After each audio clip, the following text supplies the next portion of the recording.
Good afternoon, I'm Shawnee Au, and this is One News Now. The Octa Research Group is tracking a higher number of new COVID-19 cases than initially projected. Let's discuss that with research fellow Professor Guido David. Good afternoon, Professor Guido. Thank you again for joining us this afternoon. First off, how much more COVID-19 infections per day are we seeing vis-a-vis your expectation? And will you have to revise your end-of-month estimate of 6,000 cases per day, you think? Yes, hi, Sean. We were looking at our earlier projections made in February 17, and in those projections, we were seeing about 3,000 cases in NCR by the end of the month, and about 5,000 or more cases in the Philippines by the end of the month. And the basis we used was the reproduction number, which we projected using a value of 1.6. This is about what we saw in Cebu when it had the surge. Now, based on tracking, so we were looking at the daily cases in Metro Manila compared to the previous projections. And based on the previous projections, we were supposed to hit 2,000 cases in Metro Manila by around March 21 or 22. And right now, we already hit 1,975 cases in Metro Manila yesterday. So it's almost 2,000. So we're basically ahead of the timeline by around 10 days. And when we looked at the projections, we revised it with a faster trajectory using a reproduction number of about 1.8. And this is more or less in line with what we're seeing, because right now the reproduction number is around 1.8. It's 1.86, in fact. And the number of cases are sort of matching this newer projection. And based on this, we're going to be seeing 4,000 cases at least in NCR by the end of the month. It could go higher than that, an average of maybe 4,500 cases. And in the whole Philippines, maybe 6,500 or 7,000 at least. All right, in line with these increasing numbers and the increasing trend, do you plan to change your projections and propose stricter restrictions to the national and local governments? Well, of course, that's the decision of the national and local governments. We presented our projections to these bodies, and we will see. So far, we're having localized lockdowns in Metro Manila, and we're seeing that there is some effect of these localized lockdowns on the trend. So it's slowing down the trend at some level, but we're seeing an increase occurring in many LGUs right now in Metro Manila. And now, in fact, not just Metro Manila, but we're also seeing increase starting to happen in places like Rizal, in Antipolo and Cainta, and in places like in Cavite. So that's also an additional challenge, because it's not just happening right now in Metro Manila. And there's also something going on in Santa Maria, Bulacan. An increase also starting to happen. And these are significant increases. These are not just upticks.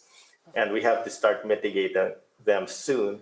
And we hope that the Metro Manila, the local government, the Metro Manila Council will take steps in, really slowing down this uptrend that we're seeing. All right. Of course, we don't have the genome data all in yet, but can you say now, or can we finally attribute the spike to the new variants being present here in the NCR as well as other places in the Philippines? I think we can safely say that there is some level of transmission that involves these variants. So far, we have identified two variants in Metro Manila, the UK variant and the South African variant. Of course, we will need genome sequencing to confirm these, but right now, based on the trends and how fast the numbers are increasing, we strongly feel that this is driven in part by these variants because we did not see this kind of rate of increase before when we were just dealing with the previous variant. So the rate of increase strongly suggests that there is a variant involved, and both of these are very infectious variants, at least 50% more infectious. And now new data is showing that they are not just infectious, but they will cause 60% more higher mortality based on I think over 1,000 samples looked at in the can't remember. I think it's in the United Kingdom. So that's also a real concern because 60% mortality would mean more deaths. And if the variant is involved, definitely the mortality rate will increase. Yes, that was the study done by the British Medical Journal, but bringing it down over to the Visayas, how is the situation in Cebu? We did manage to speak with the spokesperson of the DOH Region 7 earlier this week. She said that they're doing well in terms of lowering the daily infection rate, at least in Cebu City. Any other hotspots in the Visayas and Mindanao that you're seeing, of course, outside Luzon? Actually, the situation is really good right now in Cebu City. We're happy to report that they were able to slow it down. In fact, the cases are decreasing now in Cebu City. It's also decreasing in Lapu-Lapu. It has slowed down in Mandaue. It's not yet decreasing, but it's basically trending almost flat now. It's also decreasing in other places in Cebu, like Talisay. So the situation is really good. And also in Davao City, they're now just averaging as many cases as, almost as many cases as San Juan. So Davao City is now just averaging 23 cases per day. They are now close to being categorized as low risk if they bring it down a little further. So the main concern right now, aside from NCR, parts of Calabarzon, and parts of Central Luzon, we're still seeing an increase in Baguio City. It's not that fast, so I think like those might be just clusters of cases. So we'll know more as we monitor these. All right, that's certainly good to hear, but we also have some more alarming news, some LGUs, of course, saying that transmission at household level is definitely increasing. Do you guys have any available data on this? We speak to some of our doctors in the team, and we have anecdotal data on increased transmission in households. But what we have seen is that there is definitely an increase in transmission or infections for minors, for those aged 0 to 17, and the numbers have increased significantly. And I think this is supporting evidence that there are more household transmissions because we know that minors are generally not allowed, to go outside. So I think this is indirect evidence of household transmissions. Yeah, definitely something that can be inferred or deducted. Now, what can households do to effectively prevent the spread of COVID-19 within, a space that everyone feels should be their safe spaces? Yes, that would be a real challenge. I have heard of, I'm not sure if it's, being thrown around, the idea of requiring face masks in households. I don't even have an idea how that could be implemented. I mean, even if we have that, but that would have been something at least, to stop household transmissions.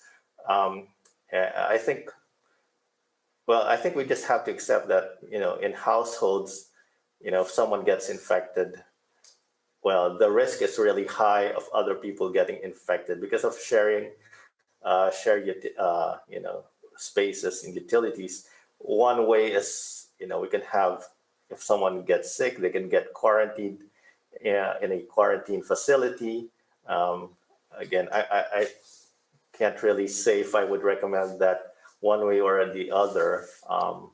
I think those are definitely parts of the challenges of dealing with this very infectious variant, which is uh, able to transmit better in households. All right, yes, you're right, Professor Guido. We have spoken to an infectious disease expert who also suggests masking up inside the homes. Thank you, as usual, for your time, for your insights, Professor Guido David of the Octa Research Group. Thank you. Here are other stories we're keeping our eyes on. The National Bureau of Investigation has filed criminal complaints against 11 people involved in the death of flight attendant Christine De Sera. The respondents are facing charges of obstruction of justice, perjury, and reckless imprudence resulting in homicide. The leadership of the President's Party, PDP Laban, is disowning calls made by some of its members for President Duterte to run as Vice President in the 2022 elections. Acting Party President Senator Manny Pacquiao said the resolution urging Duterte to run was unauthorized. And the United Kingdom advises its citizens in Myanmar to flee after a UN expert warned that the military could be committing crimes against humanity to stay in power. At least 70 people have been killed in protests since the military launched a coup on February 1.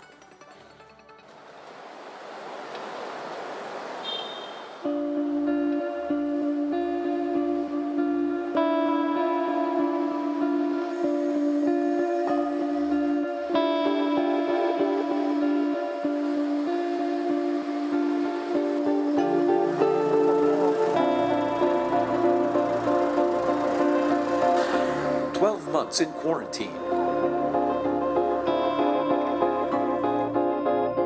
12 months of battling the coronavirus. 12 months of living in a new normal.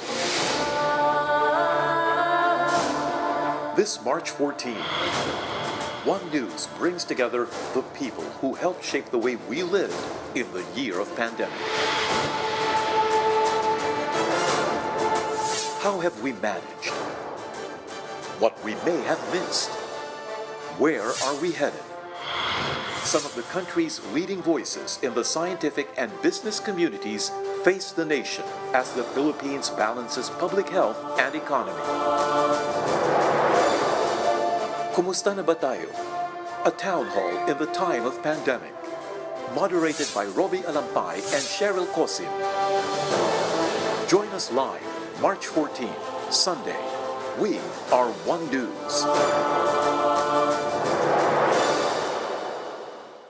For more updates, visit News 5, The Philippine Star, and Business World online. Visit our website, onenews.ph, for more in-depth analysis. You can also catch One News on the Signal Play app. Register for a free account at www.signalplay.com and stream One News live anytime, anywhere. Mask on, wash hands, and stay safe, Philippines. I'm Sean Yao. We are One News.